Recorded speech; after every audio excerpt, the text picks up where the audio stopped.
You're watching the 420 Pace Network, found at 420radio.ca and paceradio.net. The opinions of the individuals during this broadcast are their own, and may not be the opinions of their group or other organizations they may be involved with. All medical advice during our broadcast is not a medical opinion and should be checked with your medical physician. This podcast is for adults only, should not be used as a meal replacement, and may contain nuts.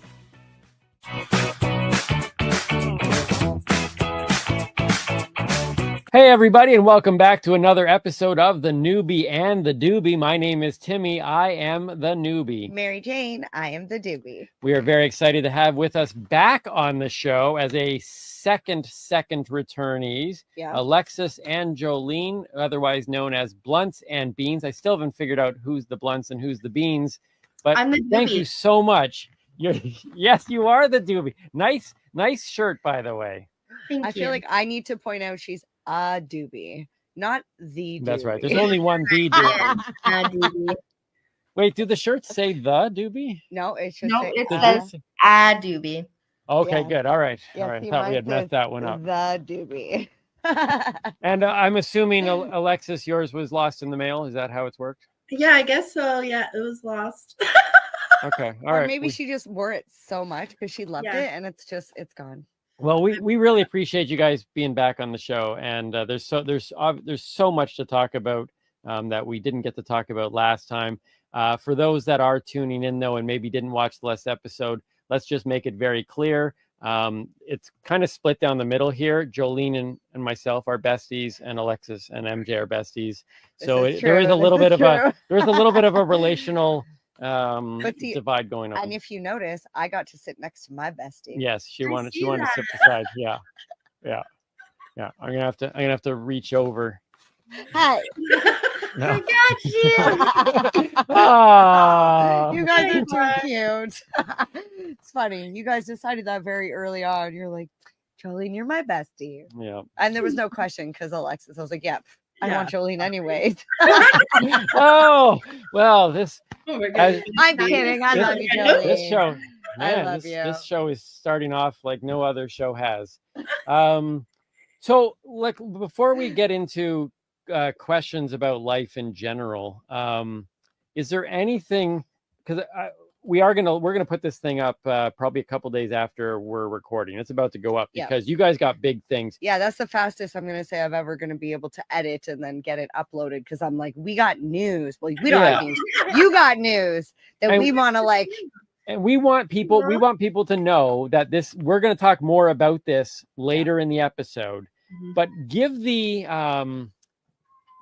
kind of that 3-minute elevator pitch to tell people what it is that we are going to talk about later on, what is coming up, just to kind of, stir the pot up a little bit.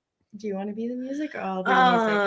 I'll be the music. Okay, you got it. Music. All right. So in precisely 17 sleeps, we'll be having the best, most fun weekend. Camp Canna 2023 is coming. We're getting together. We are having responsible, dignified consumption. We're having fun. We're celebrating culture. And it's really a nice opportunity to get to know some legal brands as a consumer, to build some nice relationships with them. But mostly it's just to get together and celebrate how far the cannabis community has come, because there's so many cool things that we are able to do today that we were not 5 years ago. So yeah, that's what we got coming up. Okay, so we will talk more about specifics on that. I caught right away though. How do you put together responsible, dignified, and fun? Where's the line there? You cover all the subjects. Okay, all right. So is like the dignified time, like the Friday night. Yeah, you schedule them at different times, Saturday. maybe different locations. Really, dignified consumption just means like in an area that is stigma free, where you're not being judged or looked down upon or feeling like you need to be over there in the corner in a smoke pit where you can't see anything or you're not part of anything, which was really an injustice that we felt when we went to cannabis events where we had to, step outside the venue into the back alley to consume, you know what I mean? So having dignified consumption, you don't have to step away from anything. You want to sit there. We're out in nature. We're in open air. We're enjoying people's company. It's, it's not an area where we like, okay, in this box. So yeah. Is there a place though for people like me who are very judgmental and I would like to judge people? Yeah, right in the midst of it.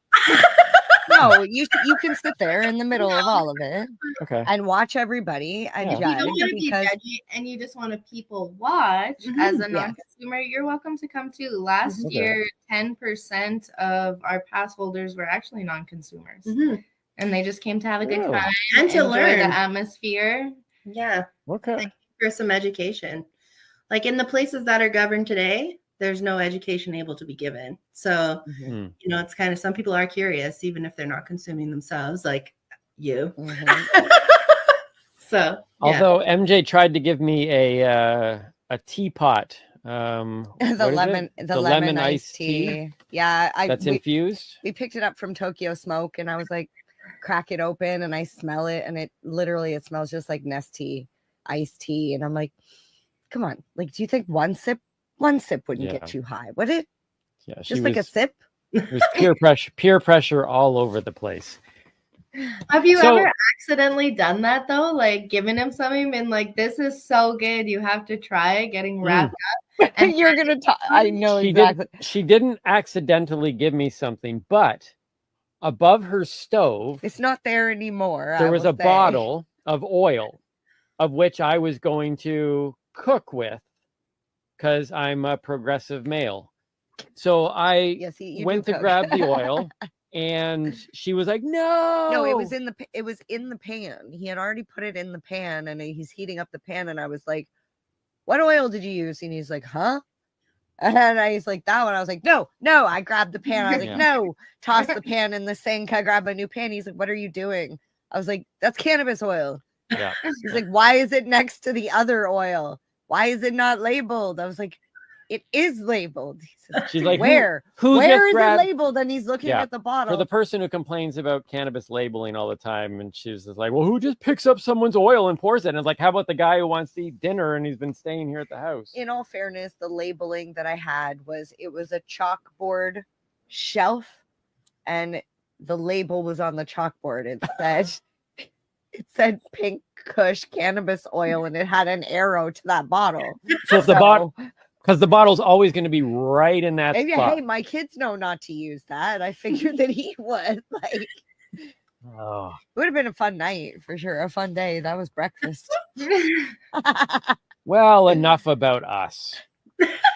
Okay, no, I would never purposely dose anybody. Although I do think it would be fun. Well, it's not purposeful. That's an accident. Well, right? I think it would be fun to make a bunch of cookies or brownies or whatever it is, but make all of them, like 90% of them, just regular cookies, and then 10% of them infused. Infused cannabis roulette. And everybody who knows, everybody will know, like 10% of these have cannabis in it. Have fun. I'm not ready. I'm not ready for that game. No, but everybody has to know, or else it's no fun. Yes. Yeah. All right. Yeah. Otherwise, it won't be a good game. Yeah. So we don't want to go. We don't want to go through your whole history again, because we covered that in the episode, and you guys should go look at that episode. But yes, we did hear the first stories. We do want to hear a little bit about kind of the extension of that journey, and maybe start with how you guys kind of got together, the vision of Blunts and Beans, kind of in that condensed journey, and then as this relationship, both professionally and personally, has unfolded over the last year or so since we had last talked. Talk to us a little bit about that cannabis journey individually and together. That's a lot. That's a whole lot. You want us to just debrief a year? Yeah, start in January and go from there. I mean, we have had a crazy, beautiful year. Incredible year. We've been blessed by the ganja gods. Yes. My friends.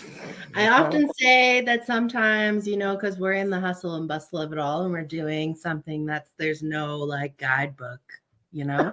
There's not exactly a book that's like, do this and this will happen, you know? So it's like, I always often say that we need to look at the trophies on the shelf, because even no matter how big and small they are, like there's still trophies on the shelf. So like, you know, we're hitting our head against the government on all levels, like doing what we're doing, you know what I mean? And so some days we're like, ugh, this is tough, but we have a lot of trophies on the shelf from this year. Like I got an opportunity to speak with our premier earlier in the year, and kind of bring to her attention cannabis tourism and what that looks like. And she was able to like share her personal opinion with me, and that she sees cannabis as like a medicine plant. And she believes that the guidelines and regulations in Alberta are too strong right now.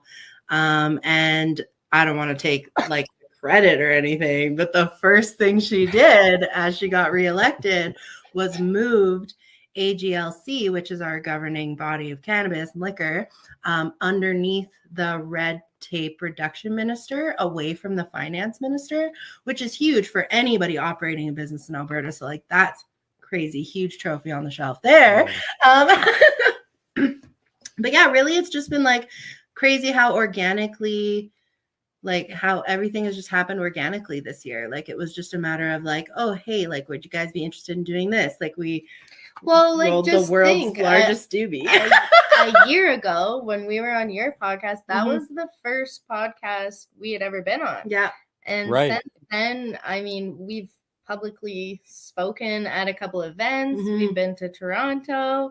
We were in Edmonton at Grow Up. So we've been around, and Vancouver was you guys even did your own podcast too. Yeah, we have our own show now. We're on summer break because we're on summer break because good for you. It's Hot Mom Summer here. So good for you. You need to know when to, like, you know, we were talking about that with somebody, another guest. We had reached out to them. We're like, we really want to get you on the show, and they're like, well, we'd love to, but same thing. It's summer vacation. We'll deal with you. No, with the High Ladies. You guys know the High Ladies podcast? I love the High Ladies. Love the High Ladies. High Ladies. Yeah. We will have. I stole their lighter by accident at the Can Expo, and I still have it. Her green lighter. I will bring it back to her one day. I have it, and I need to give it back. But no, they're great. Well, we met you guys in person at I still kept my lighter though. Can Expo? Yeah. The Can Expo. And I kept my lighter. Well, no, I right now it's just clicking, because remember when we left that after we had given you guys hugs goodbye, and I was like I was missing stuff out of my pockets, and I was like I must have dropped it. As soon as we got there, we didn't even make it inside. They nailed us with hugs before we even went in. Yeah. Who knows what we lost? No, I know, and lighters. I know. Bum, bum, bum. Jolene was so handsy, and I was like, wait a minute, what's gone? That's not what you were like. We can't make up rumors. It's a really cool thing. Well, we can. Our whole world is about rumors. That's how these things sell. All right, let's make up a good one then. All right. So, okay, but Blunts and Beans, like when we had talked to you guys, you know, like it initially started with a subscription. It's like you guys are doing little subscription boxes, and now you're talking about meeting the premier and running like this, you know, this huge, Camp Canna event. And so like that might have all been kind of there in the initial discussions a year ago, but I mean, moving from kind of this subscription service that has coffee and cannabis to like this, you know, provincial, if not going on, you know, a national vision. That's a lot of progression in 1 year. It's definitely not lazy stoner. You know, we're not. Yeah. We like to get stuff done.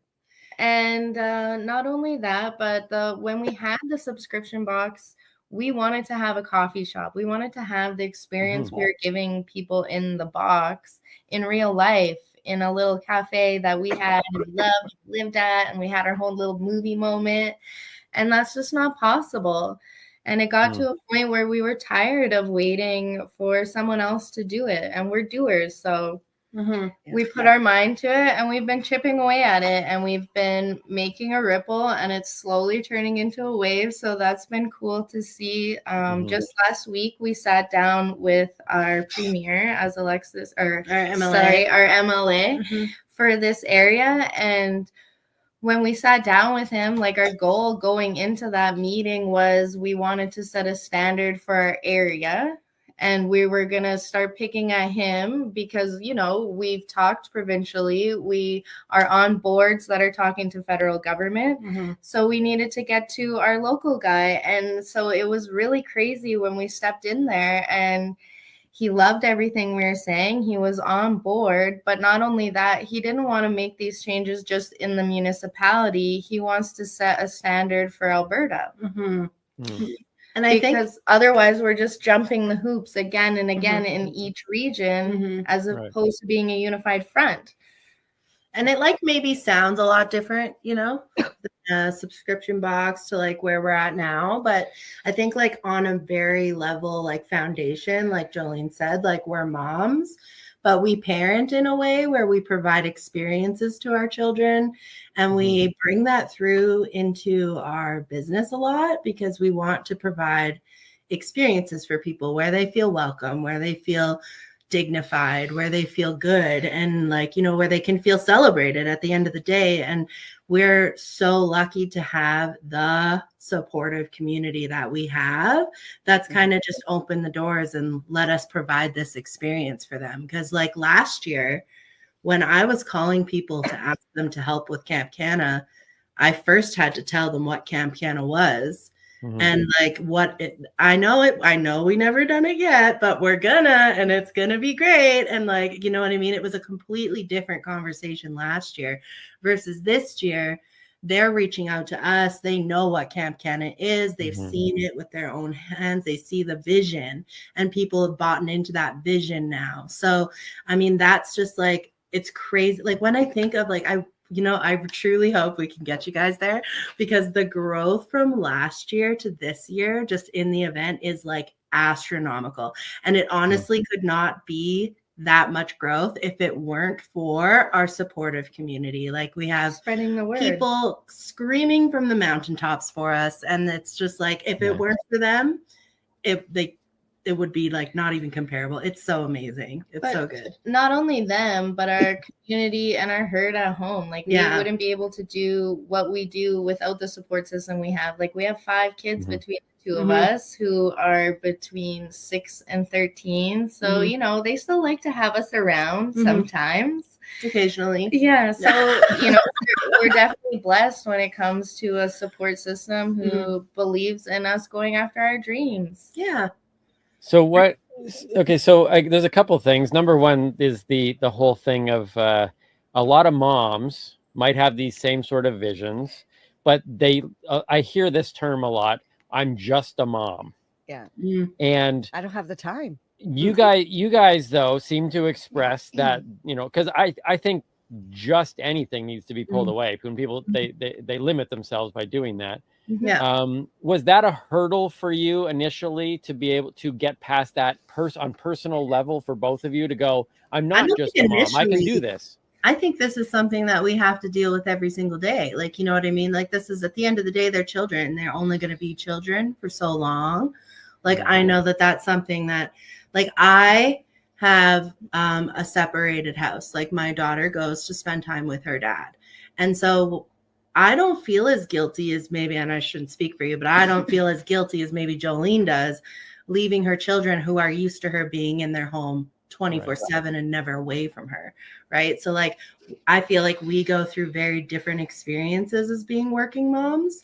But for me as a working mom, is I look at it as, when my daughter grows up and has children, I want her to see that literally nothing is unattainable, because you can do everything. You can either use it as an excuse or as your reason why.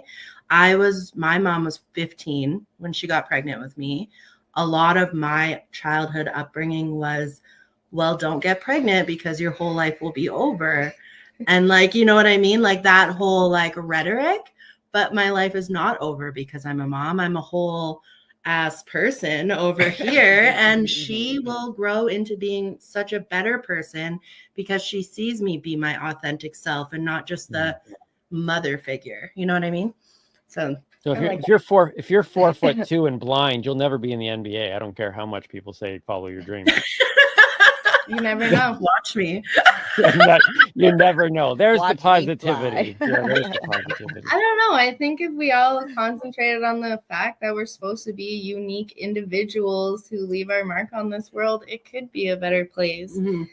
So yeah, sometimes it is hard to juggle. Mom guilt is a real thing. I think whether they're newborn or 30 years old, you're still going to have those moments. Mm-hmm. But you're still your own person at the end of the day, and you need to do stuff for you because that's important too. Mm-hmm. And I super love that everything we do, a lot of the time it's with the kids because we are Canna moms and we do raise them without a stigma around the plant. It's just another plant we grow. It's our medicine. They know about it. They choose right now. They have no interest. You know what I mean? Like, it's just a plant. Mm-hmm. They're not gardeners. Man, they love Camp Canna. They think Camp Canna is the coolest place in the world. They wish they could be there too. Like, you know what I mean? They've even come up with their own ideas about having like a kids camp next door for the kids. Like, nice. You know what I mean? Like, they're like in it, and it's exciting. They get to see mad that. because they help us with everything we do, so they see our growth. Like when we were in the Catalyst project, they thought we were in a museum. And like I cried a little bit because seeing ourselves through their eyes, like I didn't picture it like that. Like it was a beautiful movement, and I was so proud of us 33 women for standing up and telling our story together in such an authentic, beautiful way. But the kids, in their eyes, they seen it as like, you're in a museum, in a gallery, in the mall. You're famous. You know, so it's nice to have their light shining in there too sometimes. And like stepping out of our comfort zone, like Jolene has stepped so far out of her comfort zone this year. Let's give this girl some props because she is an introvert and like not a public speaker and not you know, she would get like anxiety before we would do our first show, like so much anxiety, but she just powers through it. Like she's grown so much just as a person, you know, and like that speaks wonders to the children. So is it really, does it really come down to just do it? Like, because like, so right now there's a whole lot of people out there that are hearing stuff like this. They've got these visions and it's like, well, how come we didn't create Camp Canna? How come we're not having sit downs with our, premieres or whatever it may be? Like, because we were just watching what were we watching? Inventing Anna. Have you ever seen the TV show or the Inventing Anna on Netflix? Basically, it was based on a true story. If you don't know who Anna Delvey is, you should you should look it up. Inventing Anna. It's a 9 episode. It's a story of somebody who found out very quickly that if you you can sell an idea to a bunch of people and everybody is going, well, who else do you have? And nobody wanted to be the first one in. But once, so she ended up lying. But once you kind of, all of a sudden people are like, oh, there's other people involved. Now I want to be in. So how do you go about doing that? You got this idea of Camp Canna. How do you, go to somebody in power and go, we got this thing, and have him go, I mean, maybe he didn't. I mean, or maybe she didn't. And they'd be like, well, is anybody else involved in this? Like, do you have anything else set up? Like, I feel like how did you get that first piece? The first year they had to be like, I feel this like is what we can do. A lot of that weight on Alexis. Alexis has done sales and finance for many years. So she's good at calling people and talking to them, and she can take a note and continue on and make 100 more phone calls that day and not be disturbed. Me, I will be crippled at that first note and I will cry. So it's all about that yin and yang and pulling from our strengths, because it was hard in the beginning to find people. And this year we do have people who've seen it. So it's easier for them to buy in. But I think at the end of the day, if you haven't seen Wanda James speak, like, phenomenal. But it's her, like, just those motivational speeches, she was just doing her thing, and she was also tired of waiting. So she got on the phone and she made things happen. And you know what? I'm here. I'm not doing anything wrong. So let's talk about it. Let's get some growth on the go. Yeah, I feel like in my brain, I've made a mountain out of a molehill. They told me I couldn't do it. They told me I couldn't bring up into conversation. They told me there is no special events license for cannabis. Nobody's talking about it. We're not going to get there. And I just like didn't believe them. I'm like, this is literally 2023. We have a clinic in Calgary that serves psilocybin therapy. Like, why can't I smoke a joint at a public place? Like, this is silly. And then when I'm seeing, like, there's so many great movements that are going on, but I want my voice to be heard. I want our opinion, because we're mothers. Like, the stigma is going to end when the mothers raise the children with the right view, and the fathers raise the children, like, not showing as the war on drugs. You know what I mean? Like, at the end of the day, nothing that we're doing is wrong.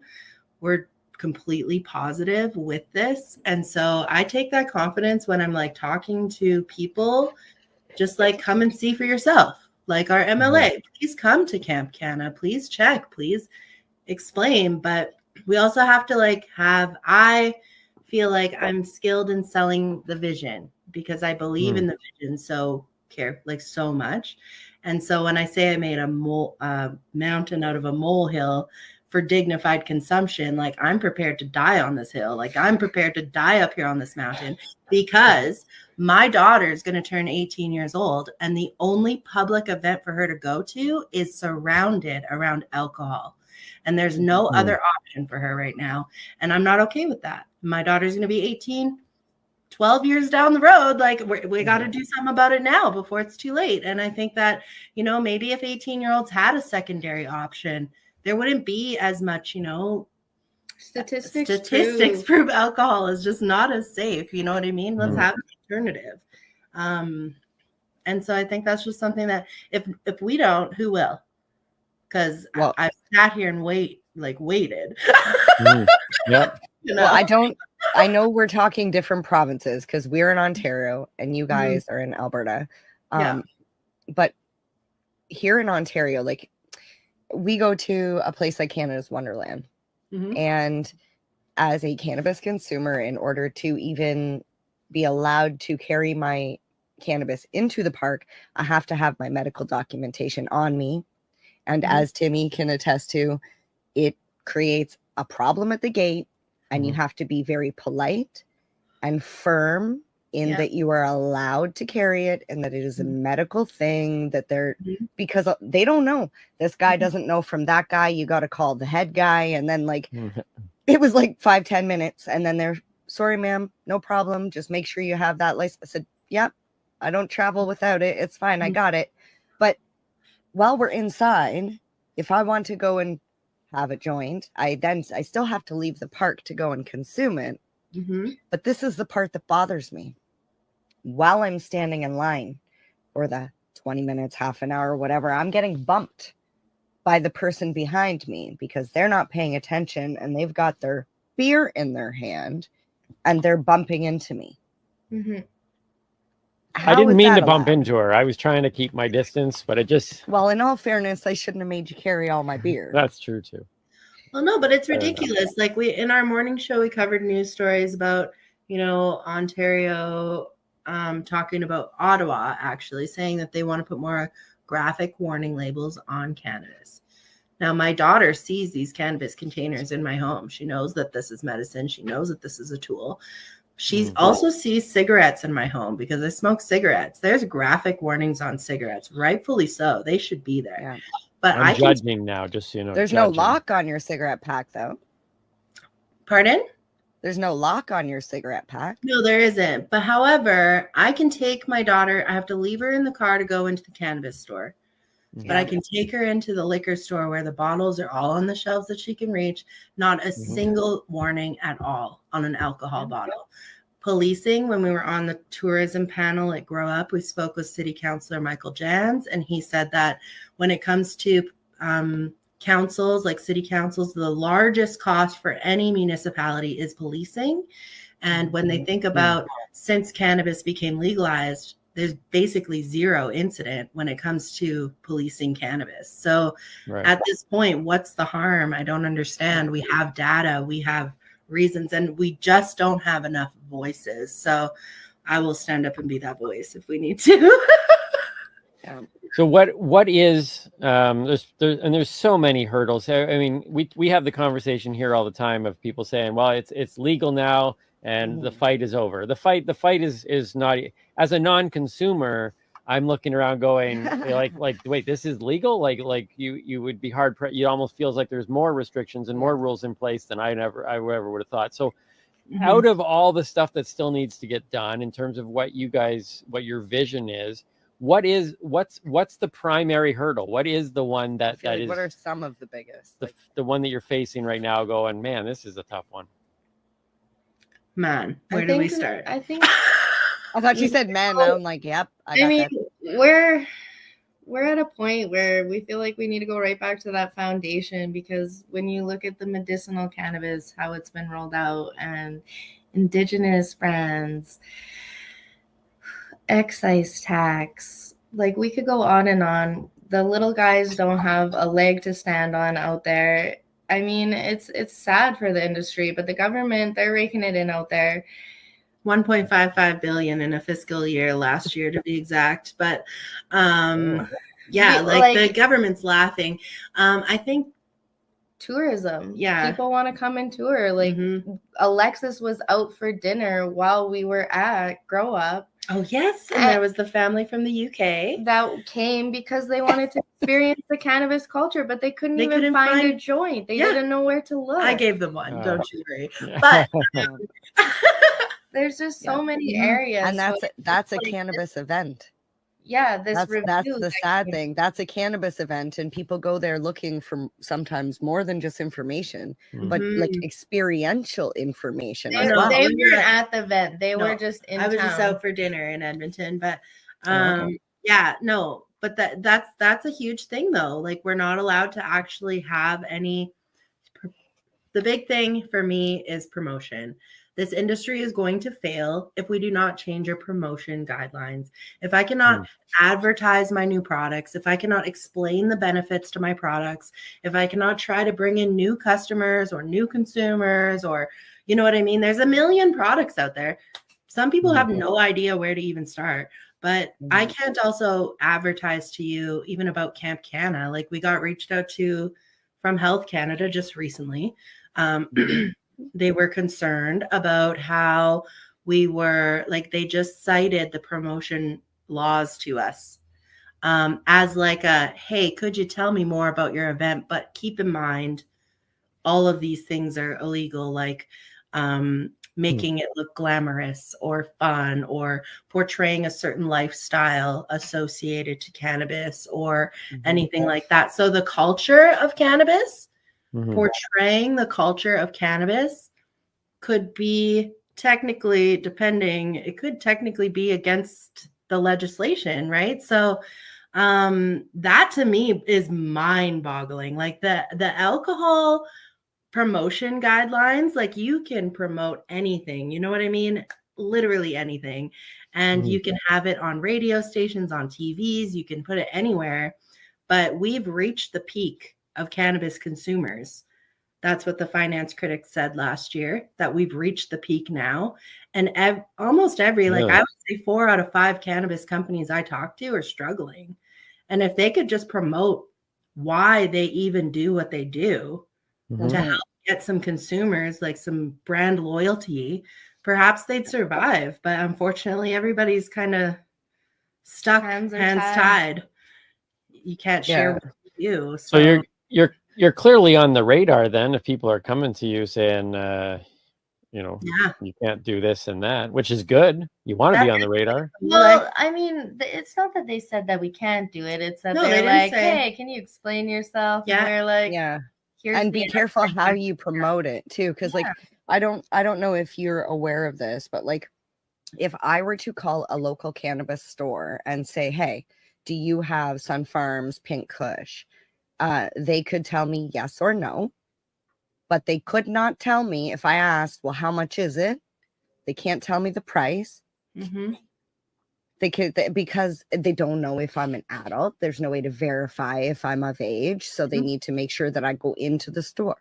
So like this is why like, and I've seen people break it. There's a store here in town that they've got signs posted on like light posts and they're just zip tied on there and they say like cannabis starting at $5 a gram. And these are legal dispensaries. And I mean like, but it's this is like you got to push the limit.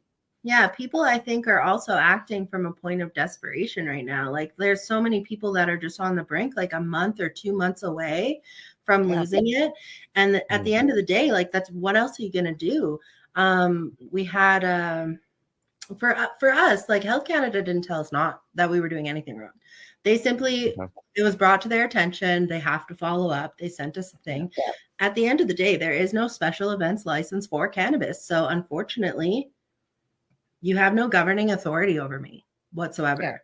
Until please create one. If you need help with that, I'll help you. But unfortunately, that's the state we're in right now. Like I'm curious, like in order to so like if I were to have an event and I wanted to have alcohol at that event, and I wanted to sell alcohol at that event, I would need a special permit and a license. But if I were to just have a camping party with a bunch of my friends and they all brought their own alcohol and everybody was of age, then do I need a special permit? And if I don't need a special permit for that, then why would I need it if all my friends brought their own cannabis? And all I'm doing is advertising the camp. Yeah, absolutely. There's nothing wrong with what we're doing because we're hosting a camping event. The things there are like factors of Camp Canna that we have to ensure are compliant with municipal, provincial, and federal. And that's like having cannabis delivery on site. We have to make sure that that is within AGLC's guidelines. Like they're set up for delivery with AGLC, they're age gating, they're using the right platforms. We have legal brands present. Licensed people take part in Camp Canna. So that means we have to make sure that we are providing a safe space for them. So no outward facing marketing, illegal brands, making sure that it's not visible from the road, like things like that. You know what I mean? Just tiny little hoops. But they're hoops nonetheless. And by the end of it, we have a nice wicked event. It's super fun, but it takes a lot of planning and a lot of time goes into it and a lot of reading. On Jolene. But, yeah. Jolene does the research and then you go out and I do the talk. The research. Yeah. Okay. She like preps me, sends me out like a little bulldog. It's fine. This is what you need to know. Does she hand you like the binder at the beginning of the day and say, here's your notes for today? No, I just stand behind her and I'm like whispering into my we need to get an earpiece. Like, and if that doesn't speak on her growth, I'm telling you the story of Camp Canna last year. Camp Canna last year was the first time Jolene had ever run into the situation where she had to go up on stage and talk into a microphone. And so and we didn't think about it because we were so busy. We were planning, doing the things. We just forgot all about the part that we probably have to go on stage and say something. So we went up there and we had it all planned out. I was going to say this. She was going to say that. I say my piece. I give her the mic. She says the words, but like no noise is coming out, like whatsoever. Like nobody can hear you. You're not talking. You're not even making a single noise. And the rest of it, she just froze and she had to like whisper to me what she was going to say. And then I would just like say it for her through the microphone to like being on stage now, nailed it. I'm just telling you, insane. Yeah, so good. I didn't go on stage this weekend. I was like, no, here's what you need to say. Go get him tagged. At Cann Expo, you guys had invited me up on stage, and I went the route of completely awkward, and decided I was just going to wing this completely awkward thing. I think you started off with what's your name, and I just said Tim. I don't even think I said Timmy. I said Tim, and then left it there. And so Jolene, at that point, I mean, what are you doing with stuff? I didn't realize that you were so brand new on the stage. I probably shouldn't have played it off so awkward. Because we're awkward together. I think that's why we're best friends. We have awkward comedy that's clean, but is it? And clean, but is okay. You know. Right. So I think it worked out good. It worked out in my favor. Having a little smiley face. Like now I've learned that sometimes it's easy because you're sitting over there and I could look at you in the crowd and I could talk to you and it looks like I'm talking to the crowd. So, now I've gone to the point because it makes me feel so nervous. But when we had that interview with Chef Jordan Wagman, because I wasn't consuming before I was talking because I was so nervous, it was heightening my nerves instead of relaxing them, because sometimes that can happen even as an everyday consumer. And I took an edible and I got up there and the whole crowd just went away and I had the best interview. So then from that moment on, I've just been like, letting the crowd fade away and picking my couple people. So I'm still looking at everyone and associating with them. But really, you guys, I'm just scared. And there's 3 of you that are my best. If I went on stage and the whole crowd just disappeared, that's a bad thing. I don't think like figuratively disappeared or literally. Yeah. Okay. I forgot literally that's we were not good, having Jolene. such a good conversation, me and him, that I forgot that the crowd was there. And at some points I felt bad and like looked at Alexis. Man, like, I was so stoned for that interview. I should not have even been on stage and not letting you talk. I ate an edible. It had 200 milligrams in it. I don't do edibles. I have a 0 edible tolerance. And I ate it specifically 45 minutes before I went on stage. Shout out to Jesse Paul for that situation. But but yeah, it was good. We made it through. Yeah. Jolene did so great. It's my favorite interview of her because she's just like a hype girl. I made myself a little reel of it after just for my own entertainment of all her awkwardness. This is great. I'm loving this. So in that growth then, Jolene, is it easier for you now to stand on stage and talk to a crowd of people that slowly disappear, or having those one-on-one conversations that Alexis tends to have when she's sitting down talking to these people in power and authority? Can you have those conversations, or are you now kind of just, I'm okay with talking to the crowd, but I don't really have that one-on-one? I'm shy, but if you come and talk to me, I'll talk to anyone. I'm just a little bit shy and awkward. That's all. Once you get past that, it's a good time, I swear. Jolene's internal programming is statistics. She's very critical minded. So I really enjoy when we're talking to people of authority or people in power, when I'm talking to Jolene, because where I can sell the big picture, Jolene can really hone in on the little details and the very important details that are going to sway a decision that I would not have that swaying ability. So I do think that, that's very powerful in those situations, even if she is a little nervous and shy. I love it. Well, when actually my stage fright is what drove me to the day that I met Timmy, conquering my stage fright. So I totally understand, Jolene, where you're coming from when you say it kind of it's hard to focus. I'm glad you've been able to find that thing that works for you, focus on this person, and obviously the person you're talking to.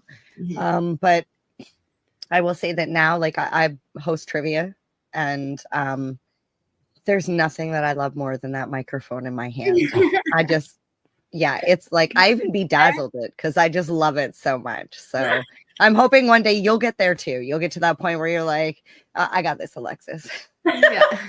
Actually, she's that way with the megaphone now for Camp Canna. So I do like a good megaphone. She loves the megaphone. Nice. We'll have a megaphone all weekend long so everyone can hear me, because I'm kind of quiet too. Yeah. With Camp Canna, which I do want to talk specifically about that, but the plan seems to be you want to take it outside of Alberta eventually, right?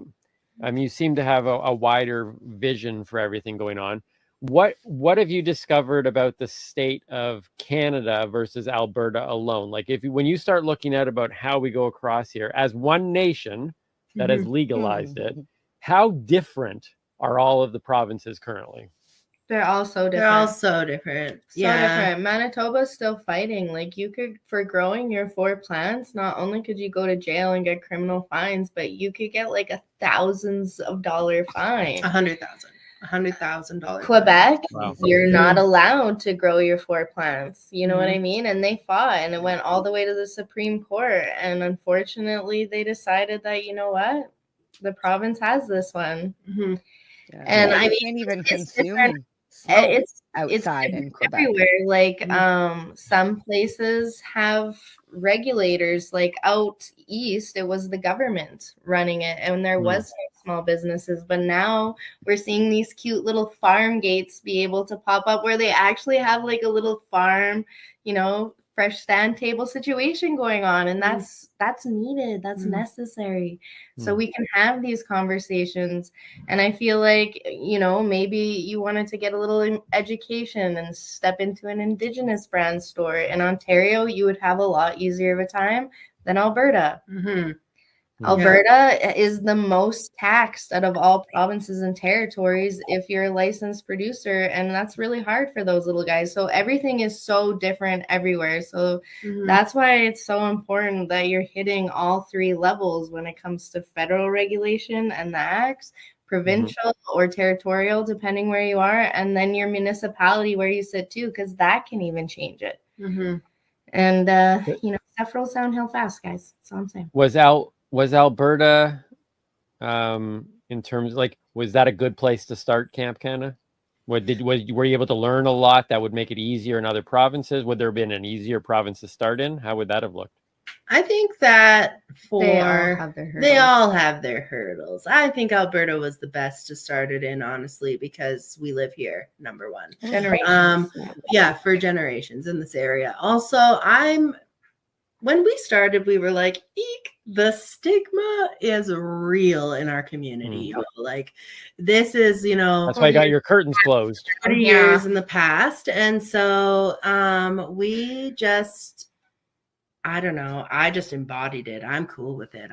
It is what it is. She's At the end of the day, open. I'm not changing She it. shared I in am a the consumer. parent chat about Camp Canna. Hey, and guys. I was like, I had a heart attack that night, and I had to review who was in her daughter's class because there's only fucking 18 of them. Pardon my language. I don't care.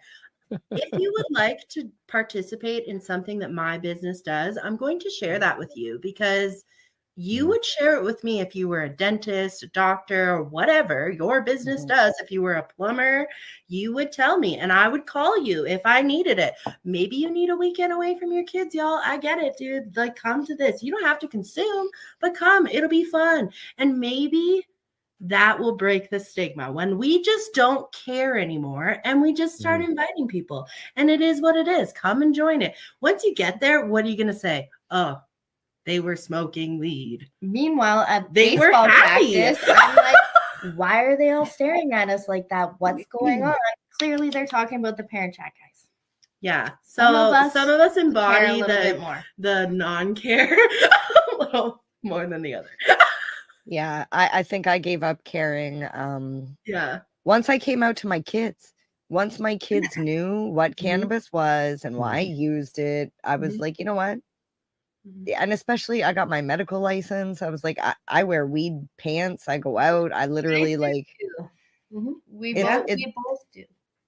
Yeah, they know that you're friggin' into the cannabis anyway. To my kid's teacher My this year. thing is, it's not about like being out. Like everyone definitely knows. It's a small town. They talk.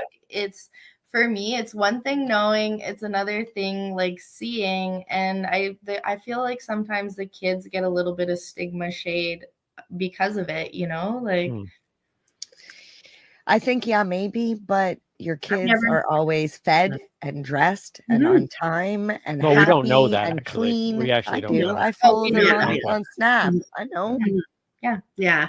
I homeschooled my kids, so I didn't have to feed them and clothe them and get them off. And nobody knew. Leave them dirty where they belong. Yeah, just keep the door closed and the curtains shut, and nobody knows. Didn't you teach your daughter Spanish by using the Spanish version of Shrek? Yeah. She watched Shrek 4 times a day in the Spanish version and learned Spanish. So nice. You don't even homeschooling is so easy. You don't even have to like pay attention to your kid. Just it's pretty cool stuff. We have that's what people think. It's something that I will say about our community is where it is 40 years in the past is that the stigma is very much lifted here now. Because we had a Mother's Day tea here. And when we got the keys from the venue and like we had CBD tea partnered with an Indigenous brand to provide that. And we had it like very Bridgerton vibes, like, you know, like really nice on like a lake top, like rooftop place that had like this patio. So you just want to step outside the door and consume your cannabis, like for sure. We're consuming inside.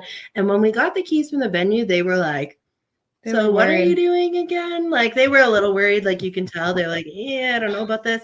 And they were a bar. So I told them, sorry, we're not serving alcohol during this event. And to them, they felt like that was so weird. Why would you gather this adults and not serve alcohol?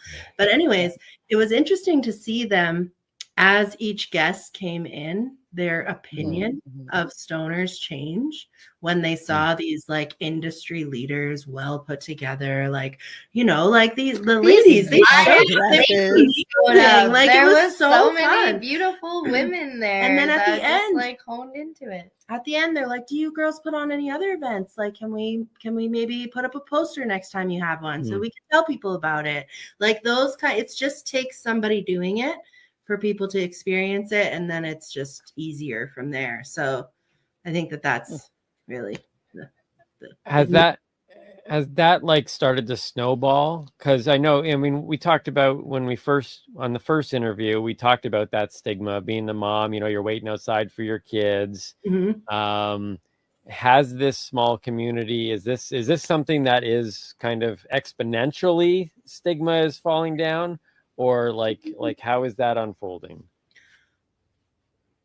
I see it falling down all of the time. Like I don't see it anymore at all because I just refuse to believe that there is one. And I am who I am. You are who you are. I think I see it too falling down. And sometimes I believe that it went away so passionately that when it does come back around, I'm so shocked and appalled. Yeah. Like, how dare you have your negativity over here? Like, right. Yeah. Yeah. Oh, man, that flashed me back to Christmas. Do you remember when I went to grab dinner on Christmas?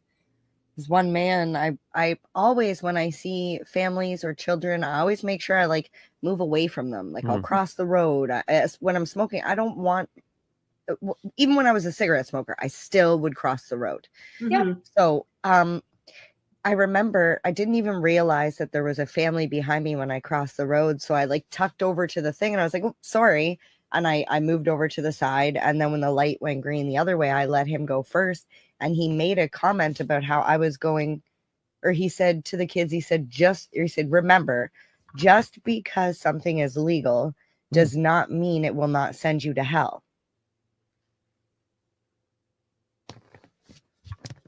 And I was so taken back. Like you said, I thought this was gone. What are you talking about? But come over here with your shade. I'm like, I looked at the gentleman. He had 3 children tagging along behind him. I could tell just by looking at him that his religion made him believe that cannabis was such a bad thing. Like I could tell that he was a religious person and that was not in line with his values. So I understood where he was coming from, but it didn't make it hurt any less.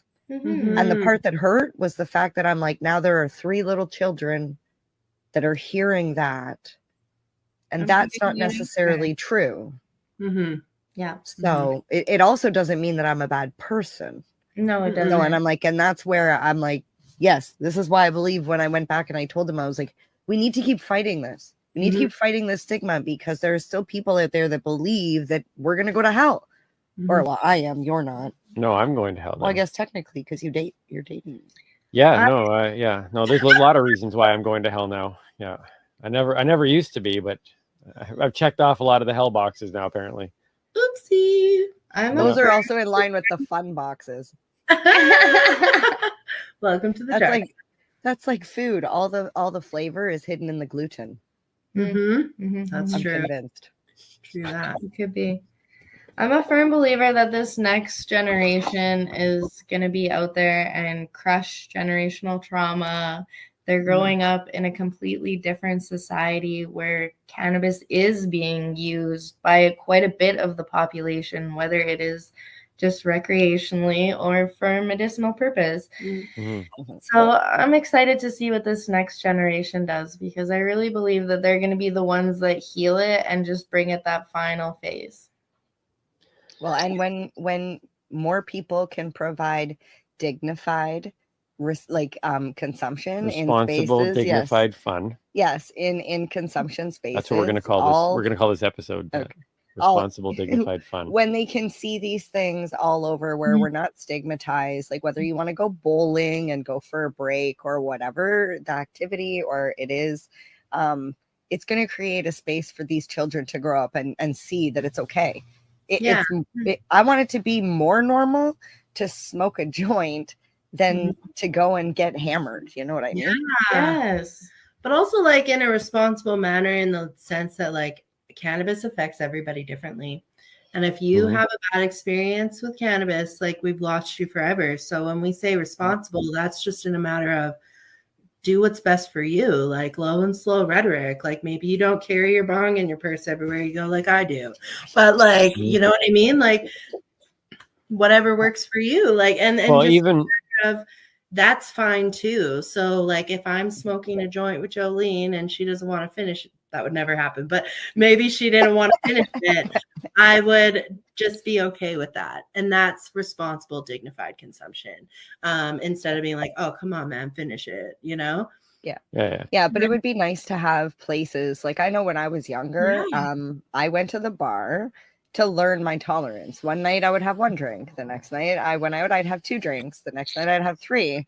And then I realized that where my level was, but we don't even have that for cannabis. Like how nice would it be, like you're saying, to have a little coffee shop where you could order whatever mochaccino, whether you want a coffee, iced coffee, whatever the hell. I don't drink coffee, so I don't know. But and then you could infuse it with whether you want a sativa oil or a hybrid oil or CBD. And how much do you want? Do you want 5 milligrams, 10 milligrams, 20 milligrams? What's your dose? You know, and we don't have those places. For the new consumer market, being seniors, like when seniors overconsume their fall risks, why are we not chaperoning them? You know what I mean? Like why education? Yeah, or just teach them how to even administer it. My grandfather got his medical license before it was legalized, and he got it because my mom pushed him to get it. Because he had back problems and she thought it would help him with his pain or whatever. But he didn't, when he got it, it was in bud form. He had no idea how to roll a joint, what to do with it, what part of it to even smoke. Like you can't set people up for failure and expect the industry to survive. So that was before people even were allowed. Like there was a time when you weren't even allowed to make edibles and we had to fight for the right to, and like it was so stupid. The doctors expected children that were on medical cannabis to use a vaporizer and put the vaporizer over the kid's face. Like, yeah, we had to fight for the right to just be able to put it into butter and oils and well, I have to be careful on the journey that I'm on of thinking that cannabis will play some role. I'm not sure what, but I have to be very careful because I just turned 50 and I'm a fall risk now as well. I just don't want to I got to be very, very to keep that dose small. Well, that's why we go to the legal stores, because the packages are 10 milligrams and some of them they do 5 pieces. That's only 2 milligrams each one. And if you need it even smaller, get an oil. You can get the dropper and you can literally go down to a 0.1. Can I consume it though while I'm riding my scooter? Technically, you're not allowed to be intoxicated and drive any vehicle, whether it's a bicycle, motor vehicle. But I feel like the key word is intoxicated. Because it affects everyone differently for a different length of time, and even still different consumption methods can affect different people differently. Well, the whole concept of affecting people differently, I think, is a great conversation piece, and I want to talk specifically about Camp Canna right now because we are getting close to our bedtime. But you had mentioned right at the beginning, and even what you were saying there about it affects everybody differently, and people got to have different doses, different things. But you even said that 10%, I believe, was the number of people who non-consumers were enjoying Camp Canna. And to me, I think one of the steps that people often talk about the stigma from the other side. So, people not in the cannabis space have this stigma about those in, but there's also this thing that people in the space with this assumption that you all must smoke cannabis. You have to smoke cannabis. And it's like, wait, hold on. We need to get to a place where we need to have events like Camp Canna, where, listen, just like when people used to say when I was in the church and before, like when I was going to heaven, not hell, and I would be a comedian and people would want to limit and sit there and say, oh, you're a Christian comic. And it's like, no, I just happened to be a comic who at the time was Christian. And we need to stop having these things of going, you're a cannabis chef. We just talked to Jordan Wagman on a podcast episode we just did. And it's like, he doesn't want to be a cannabis chef. I don't want to be a non-cannabis comedian. Your event shouldn't even be a cannabis event. It's an event, a great event that happens to allow cannabis consumption. I'm a comedian who happens to maybe talk about cannabis, maybe not. Jordan Wagman is a chef who happens to use cannabis. You are moms. You're not cannabis moms. You are moms who happen to consume cannabis. And so when you were saying that about Camp Canna, that to me is great, because what you want is to create more of those spaces where it doesn't matter if you consume. Come out, have a great time. Some other people here might, but let's just have a good time and allow it so that everybody can come to have a good time. Canna Camp. And it's your choice, at the end of the day, you got to follow your heart, whether it's that extra piece of chocolate or maybe an extra doobie, depends who you are. Right. Or not. Because I tell you, I've been to events too, where if you go a little too hard, too early in the day, smart to lay off a little bit, because you don't want to crash too hard in the middle of the day. You still have a full rest of it, of activities. And, it's about learning your balance. And I guess my question would be, because I know you guys are about responsible. Dignified. Yes, and dignified. Fun. What checks do you guys have in place for if somebody feels a little overwhelmed, per se? What, at Camp Canna? At Camp Canna, we have a team of vibe enhancers all throughout the camp, and their job is to just enhance the vibe. Like, if the vibe's going south, like, let's make sure everybody's doing good. Our bud patrol units go throughout the camp, check on everybody. Do you need any water? You guys doing okay? Great, awesome. Like, we're constantly just checking on people. Like, we're moms, let's check on them. How are they doing? Right. We also have hired security and first aid responder. But not only that, you have to remember, it's not like an event where there's alcohol. Like, people don't go hog wild, They if they are going to consume all day, they are being mindful of how they're layering it and what effects they're getting. So by the end of the day, they're feeling euphoric instead of in their tent snoring, Yeah, I was going to say, because what's the alternative if they overdo it? They go sleep. They're still not running naked in the bush. Wait, is it clothing optional, or what's the deal? Well, you do you. We do have boudoir photos this year. Yeah, we do, which is exciting. Okay, all right. But the thing, because I'm not even wearing pants now, so that's why. The day has, like, we worked really hard to put a nice flow to the schedule. So, like, you start your morning with some yoga, then you go into a guided meditation and sound bath. If you have consumed at those points in your day, like, your vibe is just like on the right level for the day. But that's your choice. We do games in the afternoon. Maybe that's not your vibe. Maybe you want to go have a nap in the afternoon. Maybe you want to play sports in the afternoon. There's music at night. There's also a movie at night. So, like, depending on what you want to do, like, there's 2 kilometers of nature trails though. So if you just need to get away and have that moment, they can get away and have that moment at night. We light it up. So it's really beautiful. Like, consuming and doing yoga is not for everyone. I was super stoked last year, and I learned that it is actually really hard to consume and do yoga on point. Have you ever gone to goat yoga where they're doing yoga and there's like goats literally licking you? Ew. That's a No. true Oh my thing. God. That's a true thing. Wait, have you done that? I haven't done it, no, Oh, but it's okay. a true thing. People I grew find up on goats farm, peaceful. so I'd be worried about the goats. Yeah, I would be too. But I'm on the yoga train. Like yoga changed my life. I'm on that train as well. Yeah. So what's the purpose of Camp Canna? Let's kind of close this thing off here. Really give Camp Canna that good sell. What's the purpose? What's happening? The purpose of Camp Canna Is to have fun, is to get together, have find some fun. like-minded community members. Celebrate being a consumer and Yeah. a cannabis event where legal brands can be present so you can get to know the why behind the products that you're consuming. Because there are some Yeah. amazing events that happen, but you have to have like your registration Yeah, your from QCW your mostly. government. Mhm. It's different in Ontario than here, but you have to be a bud tender or in the industry some way to attend these amazing events.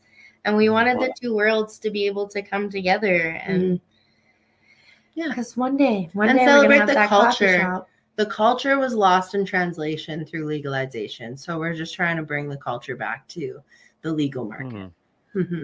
So is it a hybrid? Because what I've noticing here, MJ and I have talked a lot about it personally and publicly about the uncomfortable divide that has happened in the legacy market and the legal market, and a community that used to seem to be on the same page has now been split with people on the one side looking down on the legacy people and the legacy people Looking going, oh, you down guys on have the other sold, ones. you guys have sold out. It's like, wait, hold on. This is what we all wanted this. And like, what's happening? And so Camp Canna is you're saying it's kind of trying to Well, it's great. bridge It's that bringing gap. legacy with legal. It's what's needed.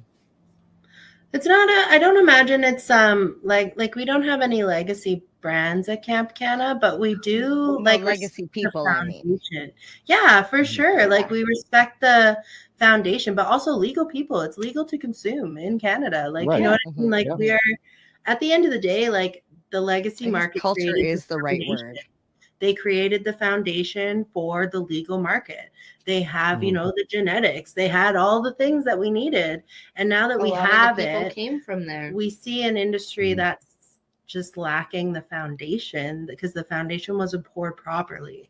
So now we need to go back and fix that. And I think that fixing that really just needs to be to remember the culture that made it so special to begin with before we worried about legislation and things like that. Like the culture was, you got a good doobie, you called up your friends, you all went down to the park and you shared the doobie and you had fun and you did whatever you wanted because you were just having fun and dignified with your friends. So let's just bring that back to it instead of let's see your QCW number. You can have a pre-roll. I guess we'll let you in. I go search your bag to make sure you're not over your limit.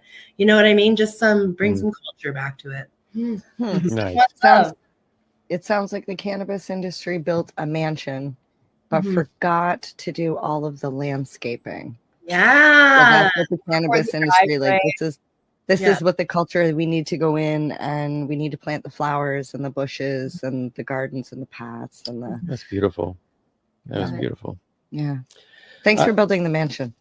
So tell people right now, because obviously I think by the time this goes to air, we're only a couple weeks away. Yes. When is Camp Canna? How do people find out about it? How do they sign up? How do they go? All of that information.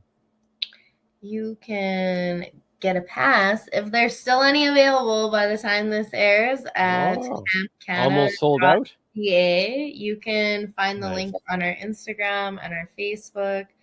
We're also on TikTok. We like to get up to shenanigans everywhere. And that's all blunt. Is it Blunts and Beans, or Camp Canna has its own? Is it all at Camp Canna? For Camp Canna, it's campcanna.ca. You can go on there, hit RSVP. That'll bring you to the pass website. Or you can go on Instagram at Blunts and Beans or at camp_canna. And just click. Yeah, we're all linked up. Just clickety boo, and you're good to go. You know, love it. Someone likes to do work. Just click. Yeah. Clickety boo. Us women, we like our clickety click. Like the clickety boo.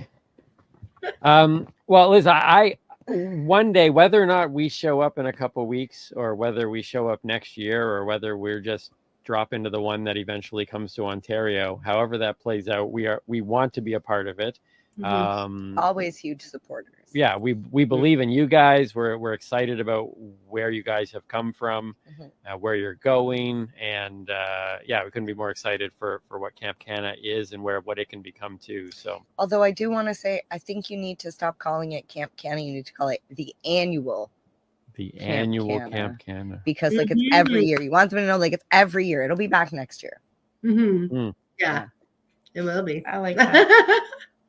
Do you have any final words? Final words. Are we getting executed? What's that? Are we getting executed? I'm excited. He does that to me all the time. I'm like, final. Thank you for having us on your show for a second time. You guys have always spoke to the winners and us like long before we started winning, and I definitely appreciate that of both of you, even you, Timmy. You know, but definitely appreciate you guys for that. I love you. Thank you. Well, it's easy. Winners see winners, and as soon as we met you guys, I was like, what? Oh, you're reaching out for You're reaching for Jolene. Okay. I'm not even in here. No, I thought we were doing a group hug or something. I'm just like super excited because my love and my heart is in the advocacy side of things. So it's nice to meet, like, we'll just say like celebrities and influencers that you guys are. Yeah, I know you used to look at your faces. You're like, meh. Okay, just like we're like celebrities too. Okay.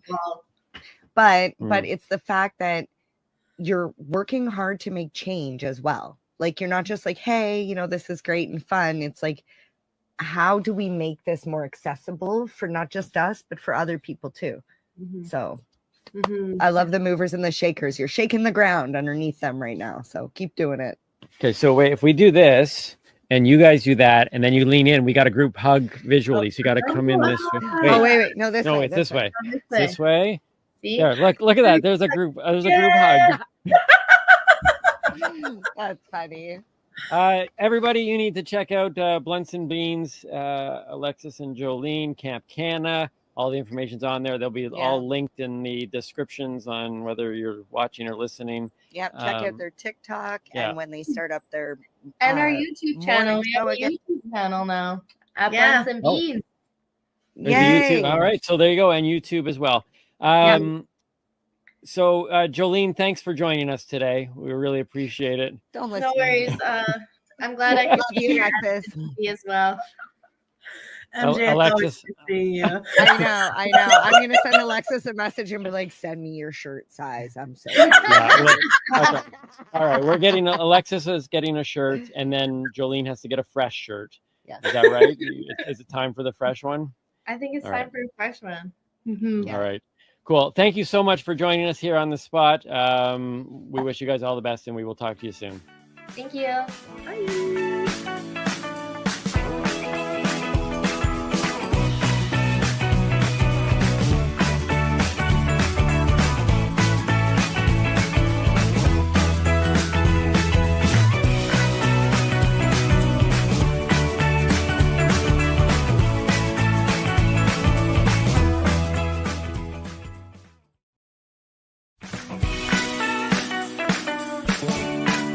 Hi, I'm Timmy. And I'm Mary Jane. He's the newbie. She's the doobie, and this is the show where we tote cannabis. Talk. From both sides. Is that even possible?